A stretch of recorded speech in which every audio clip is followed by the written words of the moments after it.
بسم اللہ الرحمن الرحیم نحمدہ ونصلی ونسلم علی رسولہ الکریم اما بعد۔ دوستو، کچھ دنوں پہلے یو پی کے میرٹھ میں ایک دردناک واقعہ پیش آیا کہ ایک باپ نے، جن کا نام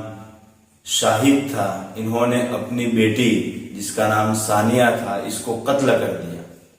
ناظرین، آج کی ویڈیو میں پہلے آپ کو مختصر طور پر یہ واقعہ بتاؤں گا، اور آپ کے سامنے آ ہی گیا ہوگا یہ واقعہ سوشل میڈیا پر خوب وائرل ہو رہا ہے، خوب چل رہا ہے، تو مختصر طور پر واقعہ بھی آپ کے سامنے رکھوں گا، اور پھر اس واقعے کے تحت جو اسلامی تعلیمات ہیں وہ آپ کے سامنے پیش کروں گا۔ ناظرین، واقعہ یہ ہوا کہ یہ شاہد بھائی، اسی طریقے سے ان کی بیٹی ثانیہ اور ان کی فیملی ایک جگہ رہتی تھی۔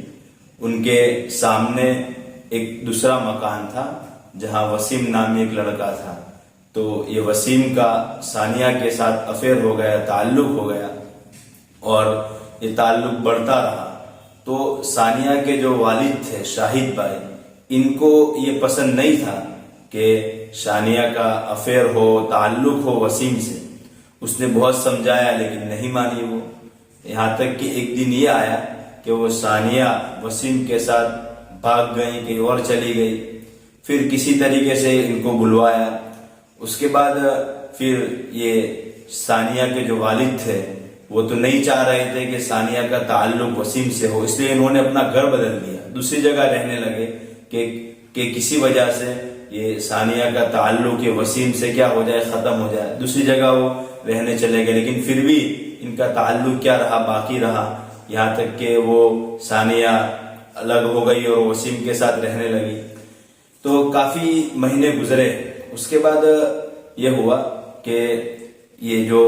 شاہد تھے، جو ثانیہ کے والد تھے، انہوں نے ایک مرتبہ ثانیہ کو کہا کہ گھر آؤ، میں تمہارا نکاح وسیم سے کروا دوں گا، یوں کر کے تسلی دے کر اپنے گھر بلایا، اور پھر بلا کر پھر سمجھایا، لیکن وہ نہیں مانی۔ وہ اس بات پر ضد پر تھی کہ نہیں، میں تو اپنا تعلق وسیم سے ہی بناؤں گی اور اسی سے کیا کروں گی، نکاح کروں گی۔ پھر اس کے بعد اب شاہد نے یہ کیا کہ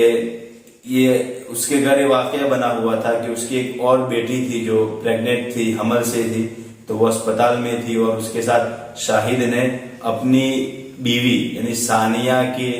ماں کو اسپتال میں رکھا تھا، وہ اسپتال میں تھی۔ اب گھر پر یہ شاہد، پھر ثانیہ اور اس کے بھائی تھے، تو پھر اب اس نے یہ کیا، جو شاہد تھا، جو ثانیہ کا والد، اس نے یہ کیا، یہ کہا کہ مجھے جماعت میں جانا ہے، یوں کہہ کر وہ گھر سے نکلا۔ حالانکہ اس کا بہانہ تھا۔ پھر وہ دیر رات کو وہ اپنے گھر پر آیا، اور اپنا جو بیٹا تھا، جو ثانیہ کا بھائی تھا، اس کو اٹھایا اور اس کو یہ سمجھایا کہ ہماری عزت کا مسئلہ ہے، کہ یہ دوسری برادری میں اور وسیم سے، جس سے ہم نہیں چاہتے، اس سے وہ تعلق بنا رہی ہے، اور وہ نکاح کرنا چاہ رہے اور ہم نہیں چاہ رہے، تو اس میں ہماری عزت کا کیا مسئلہ ہے۔ تو یہ پورا پلان اس کو سمجھایا کہ اب ہمیں اس کو کیا کر دینا، مار دینا۔ چنانچہ رات کو پلان کے مطابق جو بھائی تھا ثانیہ کا، اس نے ثانیہ کو لٹایا، اور خود باپ نے، جس کا نام شاہد تھا، اس نے اپنے ہاتھوں سے اپنی بیٹی کا گلا جسم سے الگ کر دیا، اس کو کاٹ دیا،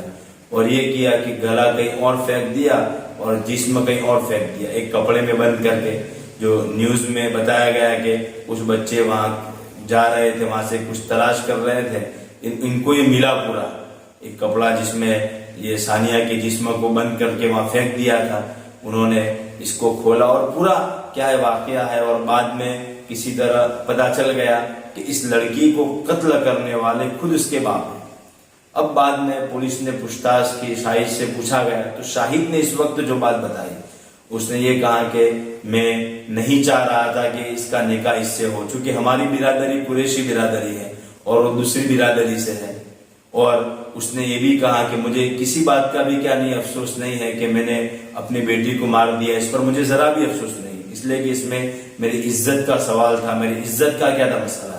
ناظرین، اس واقعے میں جو شاہد نے اپنی بیٹی کا وسیم کے ساتھ نکاح نہیں کیا، اس میں ایک بات تھی کہ ان کی برادری الگ ہے، کہ قریشی برادری سے ہے، اور وسیم کی کیا ہے، برادری الگ ہے۔ ناظرین، یہ جو برادری واد ہے، یہ ذاتی واد ہے، ابھی مسلمانوں کے اندر بھی عام ہو رہا ہے کہ ہر معاملے برادری پر طے ہو رہے ہیں. مسجد میں بھی دیکھا گیا بہت سی مسجدوں میں امام جو رکھا جاتا ہے وہ برادری کے نام پر کہ ہماری برادری کا کیا ہوگا امام ہوگا.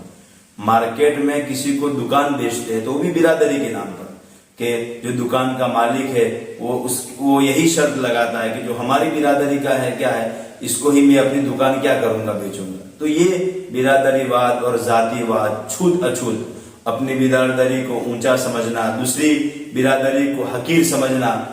یہ ہمارے مسلمانوں کے درمیان بھی ناظرین آہستہ آہستہ عام ہو رہا ہے. حالانکہ اسلام میں ذاتی واد نہیں ہے برادری واد نہیں کسی کو کسی پر فضیلت حاصل نہیں سب برابر ہے. حضور صلی اللہ علیہ وسلم نے حجۃ الوداع کے موقع پر ایک خطبہ دیا تھا اس میں آپ نے فرمایا تھا کہ کسی عربی کو اجمی پر فضیلت حاصل نہیں ہے. عربی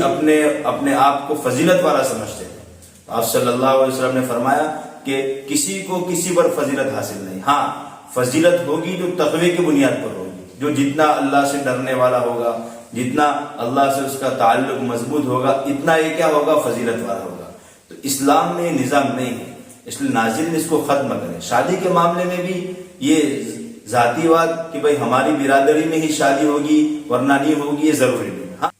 ٹھیک ہے شادی کے معاملے میں جو برادری دیکھی جاتی ہے اس کی وجہ یہ ہے کہ ایک برادری کا کلچر رہن سہن ایک جیسا ہوتا ہے تو بچی وہاں جا کر گھل مل جاتی ہے اور دوسری برادری میں نکاح کرنے کی وجہ سے نہیں ہوتا پریشانیاں پیش آتی ہے. تو ٹھیک بات ہے اگر ایسا کہیں ہے کہ سامنے جہاں رشتہ کرنا ہے وہاں کیا ہے پریشانی ہے تو اپنی بیٹی کو سمجھائے یہ ہے اس کو سمجھائے کہ دیکھ بیٹی وہاں تو جائے گی اس خاندان میں یہ کمیاں ہے تیرا جو شوہر بننے والا ہے اس میں یہ کمی اس کو سمجھے. لیکن اگر پھر بھی وہ نہیں مان رہی وہ مزید ہے کہ وہ چاہ رہے کہ نہیں میرا تو وہی نکاح کرنا ہے مجھے تو وہی نکاح کرنا ہے پھر ایسے معاملے میں پھر بچی پر زبردستی نہیں کرنی چاہیے کیونکہ بچی جب آخر ہو گئی بالغ ہو گئی اس کو شریعت نے اختیار دیا ہے تو ٹھیک ہے اپنے بس کا کرے کہ اس کو سمجھائے اور بھی جو دوسری کوششیں ہیں اس کو روکنے کی اس سے روکے. لیکن اگر پھر بھی وہ نہیں مان رہی تو پھر اس کے ساتھ یہ معاملہ کرنا بہت سے گھروں میں الگ الگ طرح کے معاملے ہوتے ہیں. شاہد نے یہ کیا کہ اپنی بیٹی کو اس کی وجہ سے کیا کر دیا قتل کر دیا یہ کہاں سے صحیح. ناظرین ایسے واقعات سے تو اسلام اور مسلمان بدنام ہو رہے ہیں. یہ واقعہ پیش آیا اس کے بعد سوشل میڈیا پر لوگ کیسے تفسیریں کر رہے ہیں کیسے کامنٹس کر رہے ہیں کہ مسلمان یہ کہتے ہیں کہ ہندو میں چھوت اچھوت اور ذاتی واد ہے حالانکہ مسلمانوں میں بھی یہ سب چیزیں ہیں. اس لیے ناظرین اس ذاتی واد کو کیا کرنا چاہیے ختم ہر معاملے میں ذاتی واد کو ختم کرنا چاہیے. عام ہو رہا ہے اللہ تعالی عمل کی توفیق نصیب فرمائے. السلام علیکم ورحمۃ اللہ وبرکاتہ.